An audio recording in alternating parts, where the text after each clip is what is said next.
Hello दोस्तों। मेरा नाम है तुषार शर्मा और आप देख रहे हैं द प्लानर चैनल।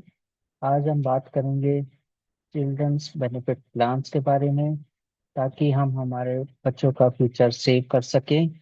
हम डिस्कस करेंगे पॉपुलर चिल्ड्रन फोकस्ड फंड्स, उनके जो रिटर्न्स हैं, उनके जो बेनिफिट है, क्या क्या उनके साथ रिस्क है, और उससे हम कितना फंड अपने चिल्ड्रंस के लिए एक्युमुलेट कर सकते हैं। तो वीडियो को स्टार्ट करने से पहले चैनल को लाइक कीजिए, सब्सक्राइब कीजिए, वीडियो को शेयर कीजिए। तो इस वीडियो में मैं आपको बताऊंगा कि कैसे आप अपने बच्चों के लिए 2 करोड़ रुपए इकट्ठा कर सकते हैं जब वो 18 साल के होंगे। देखते रहिए पूरा वीडियो। तो आज हम डिस्कस करेंगे चिल्ड्रंस के जो बेनिफिट प्लान है वो क्या होते हैं, पॉपुलर प्लान्स कौन कौन से हैं और उनके जो रिपोर्टेड रिटर्न्स हैं। एक एसआईपी एग्जांपल भी लेंगे कि कैसे आप एसआईपी की तरह आप अपना प्रोजेक्शन अमाउंट ग्रो कर सकते हैं। इन सब के लॉन्ग टर्म बेनिफिट्स क्या होते हैं और वो कैसे आपको आपके चाइल्ड का फ्यूचर सिक्योर करने में मदद करेंगे। इसमें क्या क्या रिस्क है और किन किन चीज़ों का हमें ध्यान रखना चाहिए, और कैसे आप एक प्लान पिक कर सकते हैं और नेक्स्ट स्टेप्स क्या क्या हैं। तो सबसे पहला क्वेश्चन आता है, चिल्ड्रंस बेनिफिट प्लान क्या है। तो चिल्ड्रंस बेनिफिट फंड्स और चिल्ड्रंस गिफ्ट फंड होते हैं, गोल ओरिएंटेड म्यूचुअल फंड होते हैं, जो इंश्योरेंस कम इन्वेस्टमेंट प्रोडक्ट का भी पार्ट करते हैं। लेकिन आज के वीडियो में हम खाली म्यूचुअल फंड्स के ऊपर फोकस करेंगे। इंश्योरेंस कम इन्वेस्टमेंट प्रोडक्ट्स को हम नहीं कंसिडर कर रहे हैं क्योंकि उनमें रिटर्न इतना अच्छा नहीं मिलता है। तो जो ये म्यूचुअल फंड होते हैं ये बिल्ड किए जाते हैं ताकि एक लॉन्ग टर्म पे एक माइलस्टोन जो हमारे चिल्ड्रन से रिलेटेड होते हैं, चाहे उनकी हायर एजुकेशन हो, मैरिज हो या अर्ली कैरियर सपोर्ट हो, उसके लिए हम लॉन्ग टर्म वेल्थ या कॉप्स को बिल्ड कर सके।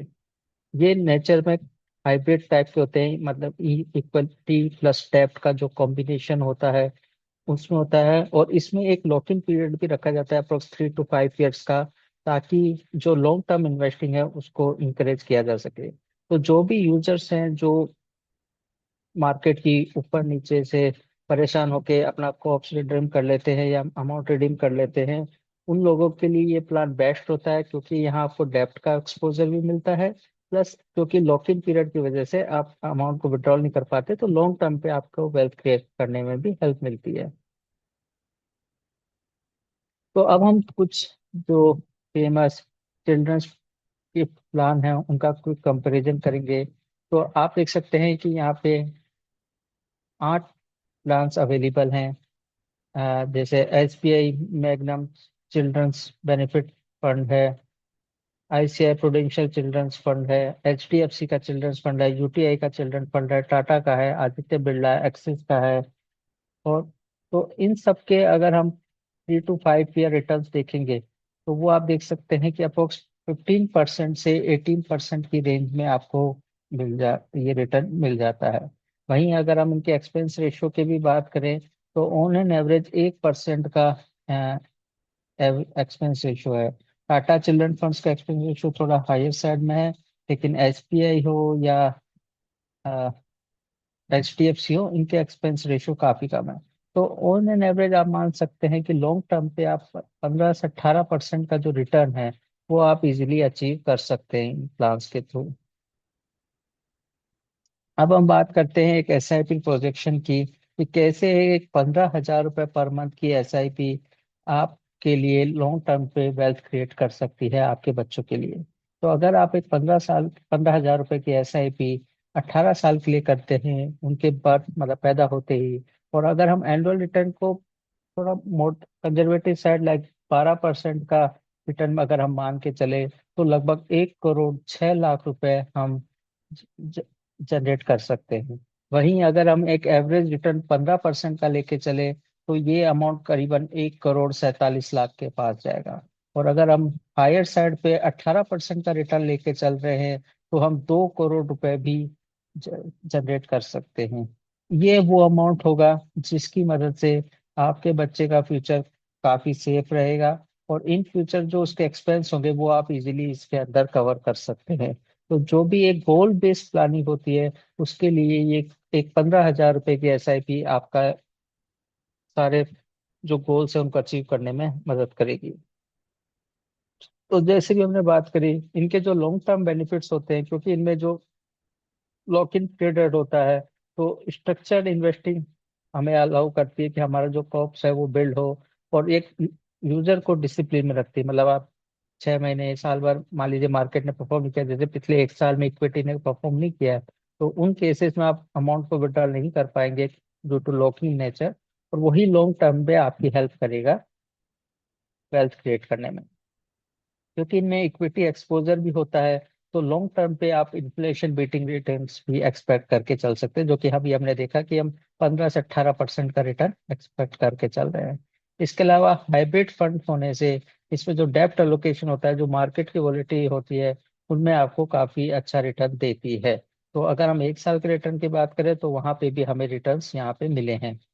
और कुछ फंड्स फ्लेक्सिबिलिटी भी अलाउ करते हैं, ताकि चाइल्ड अगर 18 साल का हो जाए, एडल्ट हो जाता है, तो हम उनकी ओनरशिप चाइल्ड को भी ट्रांसफर कर सकते हैं। और कुछ प्लान्स में टैक्स एफिशिएंसी भी होती है, जहाँ पे हमें टैक्स बेनिफिट भी मिलता है। और क्योंकि इक्विटी एक्सपोजर होता है, तो even long term capital gain tax भी एप्लीकेबल होता है, और उसकी वजह से आपको टैक्स में भी बेनिफिट मिलता है।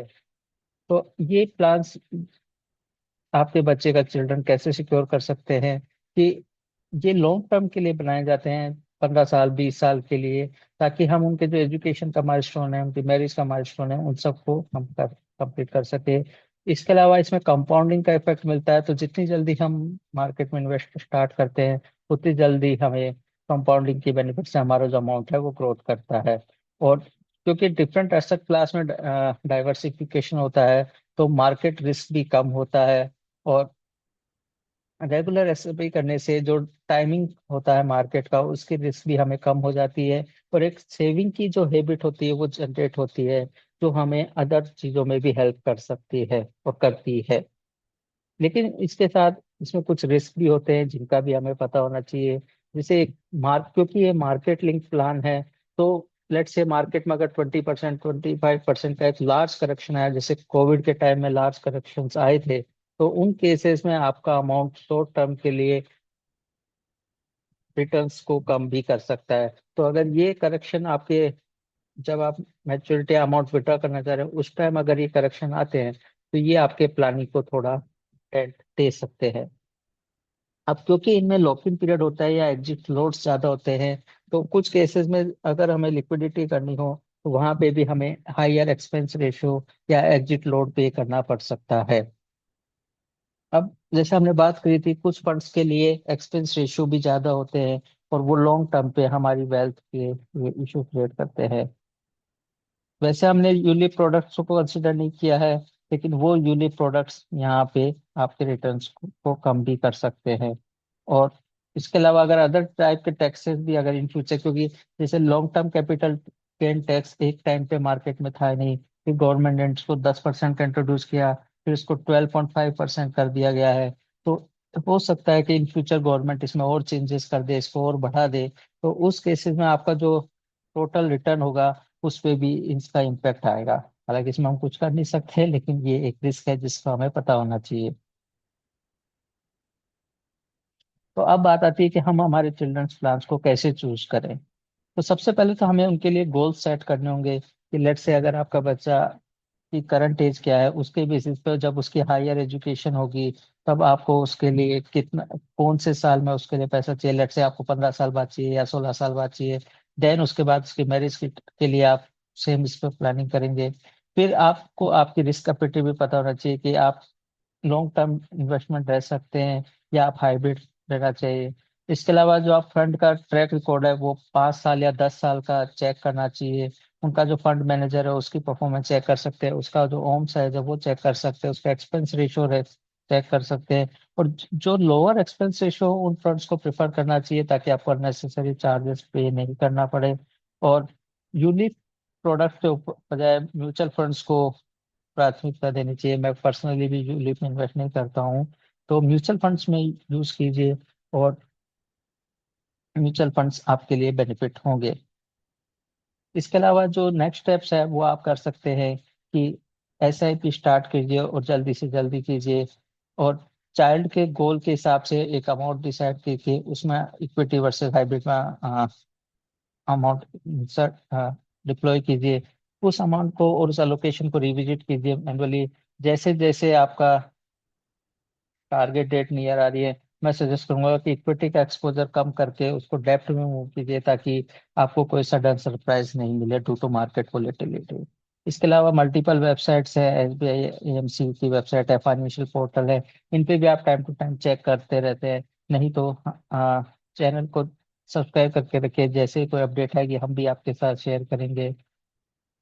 इसी के साथ अगर इस वीडियो को यहीं पे कंक्लूड करते हैं।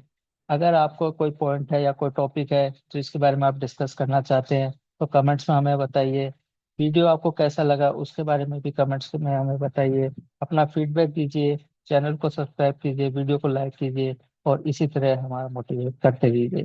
Thank you everyone.